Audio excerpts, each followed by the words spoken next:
వారు కోరిన రేవునకు ఆయన వారిని చేర్చెను. 107వ కీర్తనలో మనం చదివిన ఈ పోర్షన్ ఎక్కడ నెరవేర్చబడిందంటే, యేసుక్రీస్తు ప్రభువారు ఈ భూమి మీదకి వచ్చినప్పుడు 4వ అధ్యాయం మార్కు సువార్తలో నెరవేరింది. ఎక్కడుండి ఎక్కడికి? యేసుక్రీస్తు ప్రభువారు రాకముందు 1000 సంవత్సరాల క్రితం చెప్పిన ప్రవచనం ఇది. యేసు ప్రభు ఈ భూమి మీదకి వచ్చినప్పుడు ఆ దోణిలో వారు ప్రయాణం చేస్తుండగా పెద్ద తుఫాను రేగి చిన్న దోణి మీద కొట్టగా వారు ఆకాశంలోకి ఎక్కుచు అగాధంలో దిగుచుండ్రంటే నావ పైకి కిందకి దొరుకుతూ ఉంది. నావంతా నీళ్లతో నిండిపోయింది. అప్పుడు వారు నశించిపోతున్నామని ప్రభుకు మొరపెట్టారు. అప్పుడు ప్రభు సముద్రమును గద్దించి తుఫానును గద్దించగా గాలియు సముద్రం నిమ్మలమాయను. ఆ తర్వాత వారు కోరుకొనిన రేవునకు వారిని చేర్చెను. అంటే 1000 సంవత్సరాల తర్వాత ప్రభు చెప్పిన ఆ ప్రవచన లేఖనము ఎవరి జీవితంలో నెరవేరింది? యేసు ప్రభు వారు వెళుతుండగా ఆయన శిష్యుల జీవితంలో నెరవేరింది. ఈ యొక్క వాగ్దానం తీసుకుని ప్రార్థన చేయండి. నీవెక్కడికో వెళ్ళాలనుకుంటున్నావు, నువ్వేదో సాధించాలనుకుంటున్నావు, ఏదో పొందుకోవాలని ఆశగా ఉంది నీకు. నీ జీవితంలో కొన్ని కొదువులు ఉన్నాయి, తీరని ఆశ, తీరని కొదువులు కొన్ని ఉంటాయి. నీవు కోరుకున్నావు కానీ అవి జరగట్లేదు.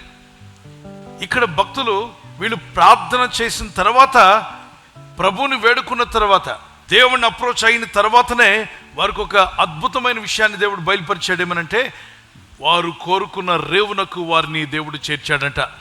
వీరు అనుకున్నారు పలానా ఒడ్డుకు చేరాలని. ఆ ఒడ్డు చేరకుండా వీళ్ళని ఆపింది ఎవరంటే తుఫాను. గాలి, తుఫాను రకరకాలుగా పలు విధాలుగా వీరు చేరవలసిన స్థలానికి చేరనివ్వకుండా అడ్డగిస్తూ వచ్చింది. ఆకాశమునకు ఎక్కుచు అగాధమునకు దిగుచు చాలా ఇబ్బంది పడే పరిస్థితి. తప్పించుకునే అవకాశం లేదు.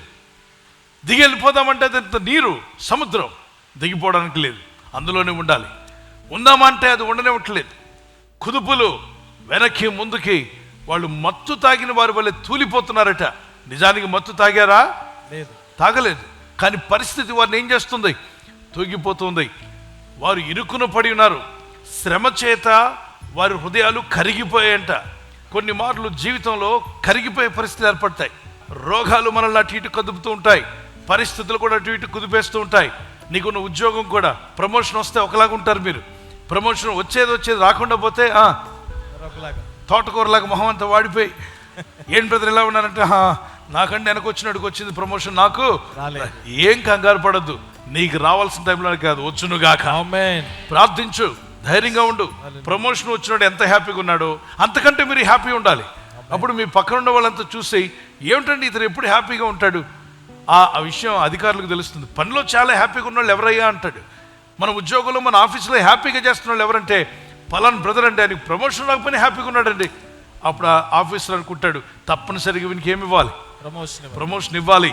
ఎందుకంటే తను ఉన్న స్థానంలోనే హ్యాపీగా చేస్తున్నాడు. He loves his work. అతని పనిని అతను ప్రేమిస్తున్నాడు. దేవుని బిడ్డలు వారు చేసే పనిని కూడా సంతోషంగా చేయాలట. Anything that comes to your hand, మన చేతికి వచ్చిన ఏ పనైనా శక్తి లోపం లేకుండా చేయాలి.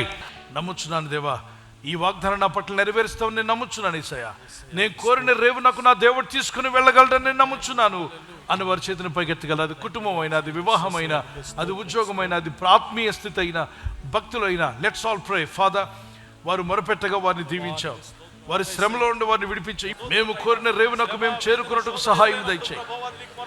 నీ చిత్తానుసారముగా ఏ రేవుకు చేరుట మాకు దీవెను, అక్కడికి మమ్మల్ని చేర్చండి ప్రభువా. వారు కోరిన రేవునకు వారిని చేర్చిన గొప్ప దేవా, వారి ప్రార్థన విన్నావు, వారి శ్రమ నుండి విడిపించావు, వారి కష్టం నుండి విడిపించావు. నేడు మా ప్రార్థన కూడా మీరు వింటున్నారు, మా ప్రార్థనలు మీరు వింటున్నారు ప్రభువా.